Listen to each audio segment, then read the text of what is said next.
नमस्कार, मैं चित्रा शर्मा आप देख रहे हैं CIB न्यूज। सभी देश और प्रदेशवासियों को स्वतंत्रता दिवस की पूर्व संध्या पर हार्दिक शुभकामनाएं। इससे पहले कि मैं आज की खबर शुरू करूं, उससे पहले आप ये वीडियो देखिए। प्रार्थना शुरू करेंगे। शुरू कर। हे शारदे माँ, हे शारदे माँ, अज्ञानता से हमें तार दे माँ, तू श्वेत वर्णी कमल पे विराजे, हाथों में वीणा मुकुट शैल साजे, मन से हमारे मिटा दो अंधेरा, उजालों का हमको संसार दे माँ। घुमंतु और अर्ध घुमंतु समाज, ये बच्चे प्रार्थना किसी स्कूल में नहीं बल्कि अपनी बस्ती में कर रहे हैं। आइए इस पूरे माजरे को समझते हैं। जहां एक तरफ भारत विश्व गुरु बनने की तैयारी कर रहा है। भारत की साक्षरता दर 2023 से 24 के अनुसार 7 वर्ष और उससे अधिक आयु के लोगों के लिए ग्रामीण और शहरी क्षेत्रों को मिलाकर 80.9% है। भारत के नागरिक को शिक्षा का मौलिक अधिकार दिया हुआ है। ऐसे में मौजमाबाद तहसील के ग्राम झरना में ज्योति विद्यापीठ विश्वविद्यालय के पीछे बसी 150 परिवारों की नायक बस्ती, जहां शिक्षा के प्रति जागरूकता के अभाव और संसाधनों की कमी के चलते 100 से ज्यादा बच्चे शिक्षा से वंचित है। रोज मजदूरी करके पेट भरने वाले ये लोग ये भी नहीं जानते कि कल हमारे देश का सबसे बड़ा पर्व स्वतंत्रता दिवस है। जनप्रतिनिधियों के लिए ये बस्ती मात्र एक वोटर है। सुविधा के नाम पर केवल बिजली और लगभग 300 मीटर की ब्लॉक से बनाई हुई एक सड़क है। घरों पर ना कोई पक्की दीवारें हैं और ना ही पक्की छत है। और सबसे बड़ी बात यह है कि यहाँ के बच्चों के लिए ना कोई आंगनबाड़ी केंद्र है और ना ही कोई सरकारी स्कूल है। गांव की स्कूल इस बस्ती से लगभग 2.5 से 3 किलोमीटर दूर है। महिलाओं और पुरुषों में शिक्षा के प्रति जागरूकता नहीं है और ऐसे में इस बस्ती के लगभग 100 बच्चे अपने शिक्षा के अधिकार से वंचित हैं। हमारे यहाँ 100-150 परिवार रहते हैं। हमारे यहाँ रोड की व्यवस्था भी है, बिजली की व्यवस्था भी है। सबसे बड़ा अभाव तो हमारे ये है कि हमारे बच्चे सारे के सारे 150 परिवार के बच्चे हैं जो सारे शिक्षा से वंचित है। स्कूल थोड़ा दूर है। सरकार से हम आशा करते हैं कि हमारे बच्चों को शिक्षित के लिए एक टीचर की व्यवस्था होनी चाहिए। एक हमारे यहाँ बस्ती में पानी की बहुत बड़ी समस्या है। आंगनवाड़ी प्राइमरी स्कूल की व्यवस्था सरकार से हम आशा करते हैं। सरकार को हाथ जोड़ के हम निवेदन करना चाहते हैं कि हमें एक आंगनवाड़ी प्राइमरी की व्यवस्था की जाए। हमारे बच्चे 150 परिवार के बच्चे शिक्षा से वंचित है। सर, हम यहाँ स्कूल चाहते हैं। हमारे बच्चे वंचित रह रहे हैं। लगभग हमारे घुमंतु परिवार के नाइक और सपेरा बंजारा समाज के बच्चे हैं। 150-200 बोर्ड है हमारे, उसमें 100 बच्चे हैं लमसम, छोटे बड़े। उनमें से 60 बच्चों का एडमिशन अभी ग्राम पंचायत झरना में हुआ है, तहसील मौजमाबाद, जिला जयपुर में। मैं सरकार से निवेदन करना चाहता हूं कि हमारे को यहाँ से बच्चे को लेकर जाने में बहुत बड़ी दिक्कत होती है। हमारे यहाँ स्कूल होना चाहिए। हाईवे रोड हमारे सामने आती है। बच्चों का बहुत ही ज़्यादा डर है। स्कूल कितना दूर है? स्कूल 3.5 किलोमीटर दूरी पे है हमारे से। झरना ज्योति विद्या कॉलेज के पास में हम निवास करते हैं। लगभग हमारे को 50 सालों से हम यहाँ निवास करते आ रहे हैं। हमारे बिजली की व्यवस्था है, रोड की व्यवस्था है, पानी पीने को नहीं है।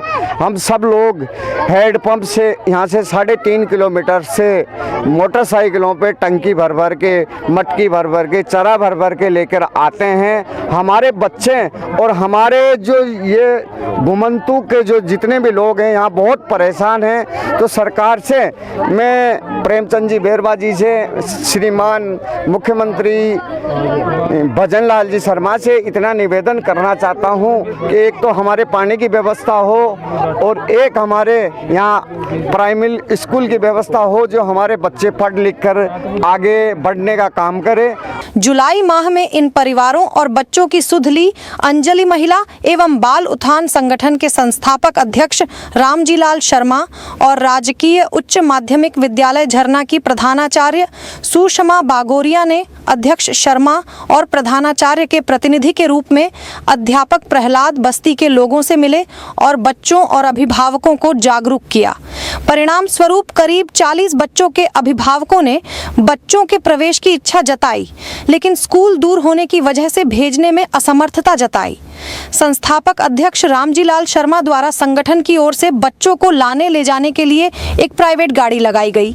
संस्थापक अध्यक्ष और प्रधानाचार्य की अथक प्रयासों से वर्तमान में 60 बच्चों ने शाला में प्रवेश लिया और उसी का परिणाम है कि जिन बच्चों को अक्षरों तक का ज्ञान नहीं था, वही बच्चे आज बस्ती में खड़े होकर गिनती सुना रहे हैं और राष्ट्रीय गीत गा रहे हैं।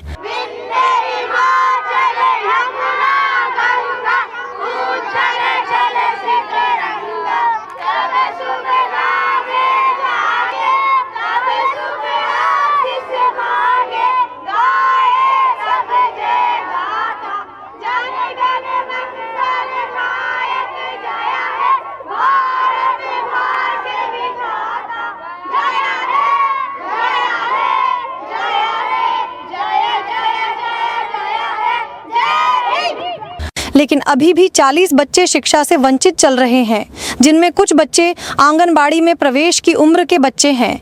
यहाँ की कंडीशन राजस्थान सरकार, वर्तमान भाजपा सरकार, भजनलाल सरकार को मैं अवगत कराना चाहता हूँ कि हजारों योजनाएं आती है SC/ST नाम को लेकर, हजारों संगठन, हजारों NGO बने हुए हैं, लेकिन कार्य कोई नहीं होता। ये जो एरिया देख रहे हो आप, इसके आसपास में अरबों खरबों रुपए के प्राइवेट कॉलेज वगैरह यूनिवर्सिटियाँ बनी हुई है शिक्षा को लेकर, लेकिन यहाँ शिक्षा का लेकर कोई भी आप इस आज तक आज़ादी से लेकर अब तक 5वीं तक भी स्कूल नहीं है। हजारों की जनसंख्या में यहाँ हमारा समाज निवास करता है, DNT समाज यहाँ निवास करता है, जो BPL से भी, उससे भी कोई अलग श्रेणी में आता है जो नीचे हुए, लेकिन यहाँ सरकार के किसी मंत्री या विधायक या MP द्वारा किसी प्रकार की कोई भी आज तक सहायता नहीं की गई।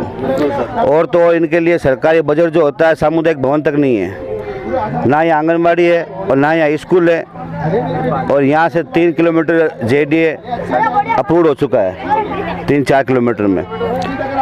OBC सामान्य वर्ग के बच्चों को सब सुविधा मिल रही है, पास में कॉलेज है, लेकिन आज तक यहाँ क्यों नहीं है। मैं आपके मीडिया से निवेदन करना चाहता हूँ कि इस बात को आप पूरी जोर तरीके से उठाएं। ऐसे में बस्ती के लोगों के द्वारा पहला ज्ञापन संस्थापक अध्यक्ष रामजीलाल शर्मा को दिया। बस्ती वासियों की मांग है कि उनकी बस्ती में एक प्राथमिक विद्यालय और आंगनबाड़ी केंद्र खोला जाए। जैसे मेरे संज्ञान में आया, यहाँ के जो इनके नायक समाज के प्रदेश अध्यक्ष राजा राम जी ने मुझे बताया, मैंने इनकी शिक्षा पे ज़्यादा जोर देते हुए इस वर्ष 60 बच्चों का एडमिशन कराया। 125 के आसपास बस्ती है यहाँ पे परिवारों की। उसके बाद मैंने 60 बच्चों के एडमिशन के लिए इन लोगों को प्रेरित किया। कुछ इनके परिवारजन भी आर्थिक योगदान कर रहे हैं उसमें शिक्षा के लिए, और अभी जब बच्चों को देखा तो बच्चों में वो रुचि देखी तो मुझे अच्छी लगी। मुझे बड़ी खुशी की बात यह है कि मुझे अच्छा लगा कि ये बच्चे पढ़ करके आगे बढ़ सकते हैं। शिक्षा उस शेरनी का दूध है कि जो जितना पढ़ेगा वो उतना दौड़ेगा। इनको जो आरक्षण मिलने की बात है, आरक्षण तो मिलता है, पर आरक्षण का नाम होने से कुछ नहीं है। ये बच्चे पढ़ेंगे तभी तो उनको उसका लाभ मिल पाएगा। मैंने इनके निवेदन पे एक छोटी सी बात CDPO CBO मैडम से करी। मेरे एक छोटे से निवेदन पे इनके लिए अभी मेरे दूरभाष पे बात हुई, इनके सामने है। उन्होंने कहा कि एक टीचर की व्यवस्था कर दी है, टीचर को बोला है कि आप वहीं बच्चों को पढ़ाने जाओ। अब मेरी CM साहब से, नरेंद्र मोदी जी से, CBO साहब से ज्ञापन के जरिए इन्होंने आज मुझे ज्ञापन दिया है। ज्ञापन के जरिए मैं कोशिश कर रहा हूँ कि इन लोगों के जल्दी से जल्दी एक यहाँ आंगनबाड़ी भवन बहुत जल्दी बनना चाहिए। हिंदुस्तान में मेरा संगठन जो है, मैंने बच्ची के नाम से अंजलि महिला बाल उत्थान के नाम से संगठन है, उस संगठन के जरिए फिर पूरे हिंदुस्तान में अगर घुमंतू जातियों के लिए जहाँ 150 परिवार रहते हैं और शिक्षा का जहाँ अभाव है, वहाँ मेरा पूरा प्रयास रहेगा। मैं खुद व्यक्तिगत पहुँचूंगा और शिक्षा की समुचित व्यवस्था मेरे संगठन के द्वारा इनको करवाई जाएगी। सरकार से मदद लूंगा और सरकार से इनके लिए इनके हक की लड़ाई लड़नी पड़े तो लड़ाई भी लड़ूंगा। रामजीलाल शर्मा के द्वारा सीबीओ मौजमाबाद से बात की गई। सीबीओ ने फिलहाल अस्थायी तौर पर एक अध्यापक की ड्यूटी बस्ती के बच्चों को पढ़ाने के लिए लगाने की बात कही, साथ ही आंगनबाड़ी की सुविधाओं को उपलब्ध करवाने की बात कही। ये जो भी व्यवस्था की जा रही है वो अस्थायी तौर पर की जा रही है। ऐसे में सवाल ये है, क्या ये अस्थायी व्यवस्थाएं पर्याप्त हैं? क्या नायक बस्ती के बच्चों को स्थायी स्कूल मिलेगा? क्या जनप्रतिनिधि सिर्फ वोट लेने आएंगे या इन बच्चों के भविष्य के लिए ठोस कदम उठाएंगे?